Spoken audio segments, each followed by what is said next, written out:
memakan waktu berdasarkan zaman. Tujuannya agar kita dapat memahami dan mengetahui tentang peradaban-peradaban kita pada zaman dahulu sebelum adanya kita di dunia ini. Periodisasi sejarah Islam dikelompokkan menjadi 3, yaitu periode klasik, periode pertengahan, dan periode modern.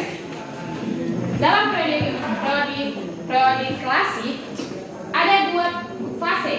Yang pertama fase ekspansi dan integrasi pada tahun 650 sampai 1000 Masehi, dan fase disintegrasi pada tahun 1000 sampai 1250 Masehi. Pada fase ekspansi, Islam maju di bawah pimpinan dinasti Umayyah yang memperluas kekuasaannya hingga Afrika bagian utara sampai Spanyol bagian barat. Pada periode klasik, Islam maju di dalam ilmu pengetahuan, budaya, arsitektur, dan seni. Hal ini ditandai dengan kerajaan-kerajaan negatif, yaitu kerajaan Az-Zahra dan kerajaan Az-Zahra, dan juga munculnya beberapa ulama-ulama besar seperti Imam Malik.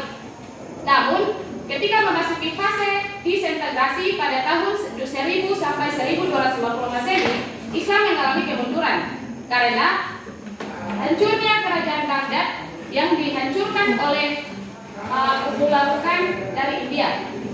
Yang kedua yaitu periode pertengahan. Periode pertengahan terdiri atas 2 fase. Yang pertama adalah fase kemunduran tahun 1250 sampai tahun 1500, dan fase 3 kerajaan besar yaitu dari tahun 1500 sampai 1700. Fase kemunduran Islam itu berawal dari tahun 1500 hingga 1000 dari fase kemunduran Islam berawal dari tahun 1250 sampai 1500. Hal ini dikarenakan terpecahnya wilayah-wilayah Islam, dan terpecahnya wilayah Islam terbagi dua, yaitu dari Arab yang berpusat di Mesir dan juga Persia, dan memasuki fase 3 kerajaan besar pada tahun 1500 sampai 1700 Masehi. Ini dikarenakan tekanan kepada Kesultanan Utsmaniyah, Kesultanan Baghdad, dan Kerajaan Safawi di bidang politik dan sosial, yang membuat ketiga kerajaan ini hancur. Yang ketiga memasuki periode modern, yaitu dari tahun 1800 sampai sekarang.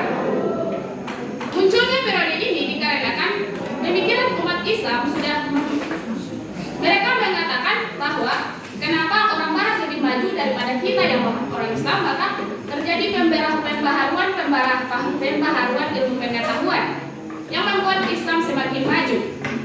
Hal ini juga dikarenakan dengan kekalahan Arab dari Israel pada tahun 1960 dan membuat orang-orang Arab menjadi tertekan dan ingin terbebas, agar orang-orang tahu bahwa Islam juga bisa maju.